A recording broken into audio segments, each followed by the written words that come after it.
Hello everyone, नमस्ते अनि स्वागत छ हजुरहरूलाई हिमालय किचनमा। आज म हजुरहरूको लागि लिएर आएको छु एकदमै मिठो दही कटहरको रेसिपी। कटहरको तरकारीलाई चाहिँ एकदमै मिठो गरेर कसरी बनाउने भनेर म आज हजुरहरूलाई देखाउँदैछु।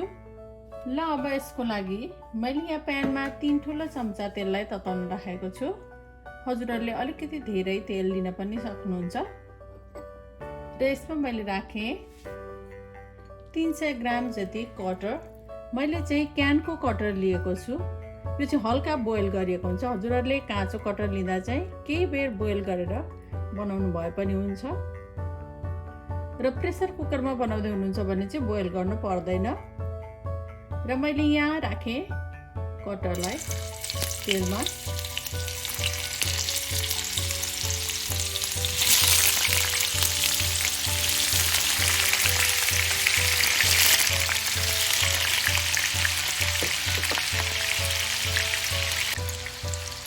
अब कटहर राखेपछि यसलाई चलाउँदै दुवैतिरबाट रातो र क्रिस्पी हुने बेलासम्म यसलाई फ्राई गर्नुपर्छ।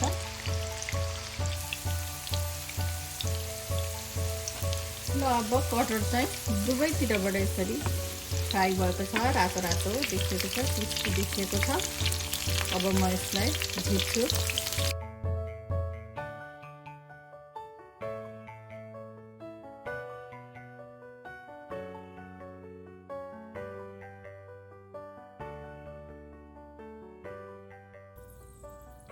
र यही प्यानमा यही तेलमा मैले पुरा 1/4 चम्चा मेथी। अब मेथी यतिको भएपछि मैले पुरा आधा सानो चम्चा जिरा। र अब यति बेला मैले राखेँ यसमा एउटा मिडियम साइजको प्याज।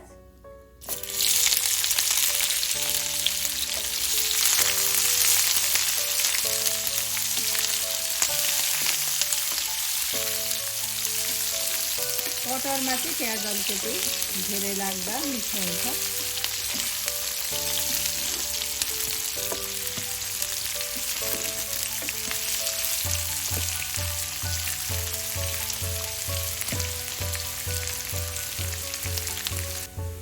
र प्याज यतिको पछि मैले यसमा राखेँ आधा सानो चम्चा बेसार,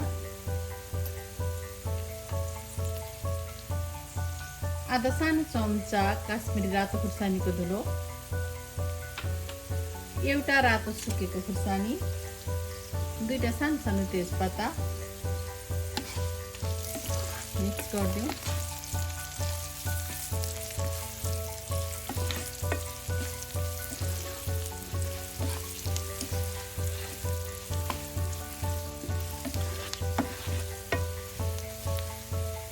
र मैले राखेँ एउटा ठुलो साइजको टमाटर।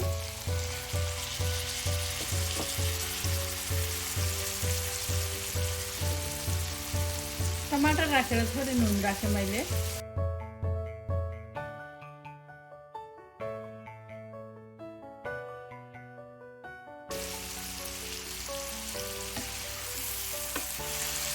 आफ्नो कटहरको क्वान्टिटी अनुसार टमाटर कति राख्न मन लाग्छ आफूलाई त्यति राख्दा हुन्छ। अब यसलाई मिक्स गरिदिउँ।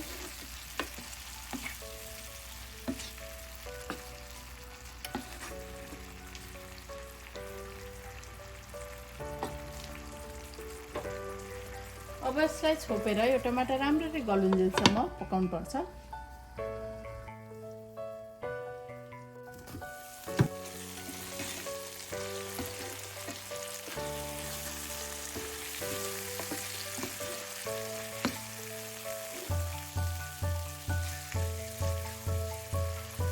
र टमाटर राम्ररी गलिसकेको छ।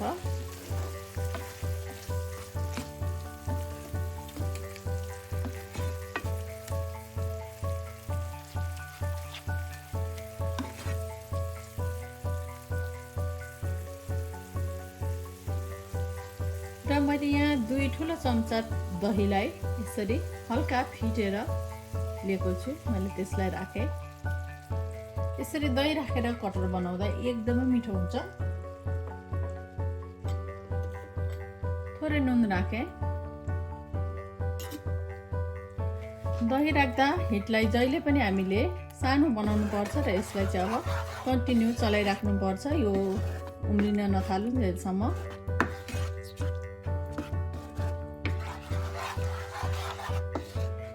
हाई हिटमा हामीले दहीलाई राख्दा अनि चलाएनौँ भने चाहिँ फेरि दही फाट्न सक्छ।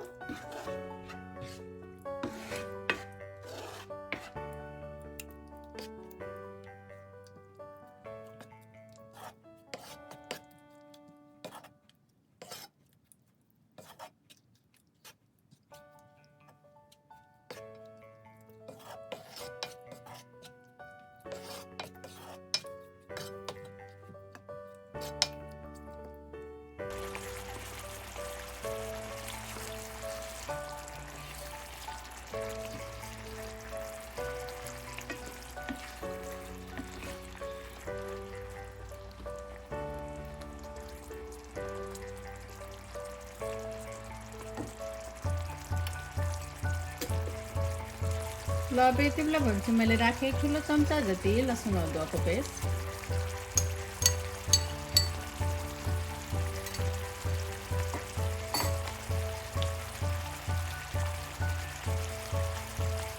एक सानो चम्चा जिरा धनियाको पाउडर मिक्स गरिदिउँ।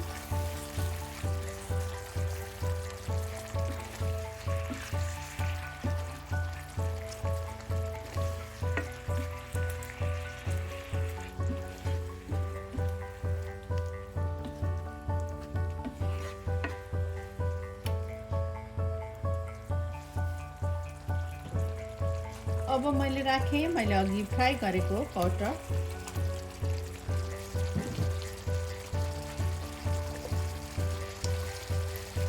थोरै नुन थपेँ मैले आफ्नो स्वाद अनुसार कटहर राखेर कटहरलाई मिक्स गरिदिउँ।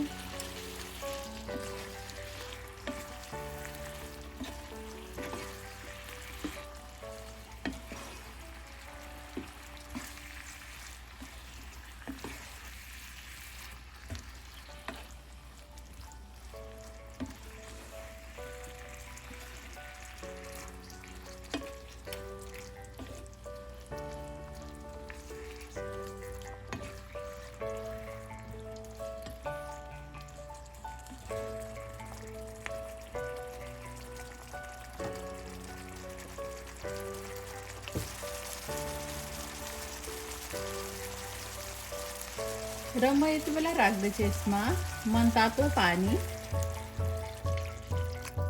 म चाहिँ अलिकति ग्रेभी टाइपको बनाउँदैछु, त्यसैले मैले 1.5 कप जति पानी राखेँ यसमा। हजुरहरूले कतिको ग्रेभी आफूलाई राख्न मन लाग्छ त्यही अनुसार पानी राख्न सक्नुहुन्छ। यसलाई अलिकति ड्राई टाइपको बनाउँदा पनि हुन्छ।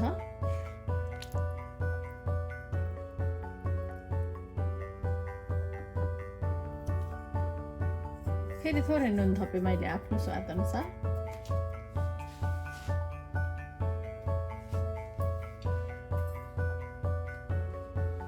थोरै धनियाको पत्ता पनि राखेँ।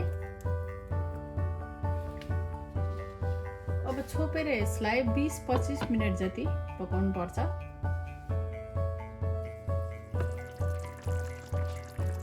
झन्नै यो चाहिँ 25 मिनट जति मैले पकाएको छु र लगभग अब चाहिँ पाकि नै सकेको छ। र यति बेला म यसमा राख्दैछु थोरै कसुरी मेथी माथिबाट, बाँकी रहेको हरियो धनियाको पत्ता र 1/4 चम्चा गरम मसला। हजुरहरूले मिट मसला पनि यसमा राख्न सक्नुहुन्छ, मिठो टेस्ट आउँछ। अब मिक्स गरिदिउँ र अब यसलाई नछोपिकन 1 मिनट जति यतिकै पकाउँ।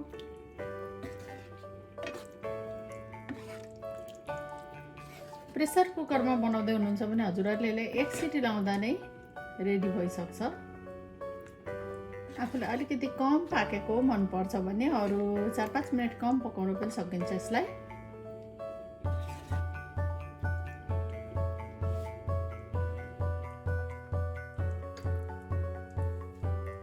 एकदमै मिठो दही कटहर अब बनेर खानको लागि रेडी भएको छ।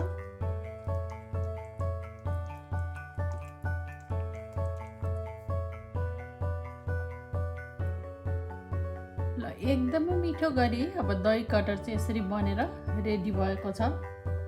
हजुरहरू पनि यसपालिको दसैँमा यसै गरी दही कटर बनाएर खानलाई अवश्य पनि ट्राई गर्नुहोला, एकदमै मिठो हुन्छ। हस् त, यो मिठो दही कटरको तरकारीको रेसिपी हजुरहरूलाई राम्रो लाग्यो भने हाम्रो भिडियोलाई लाइक, कमेन्ट, सेयर गरिदिनु होला।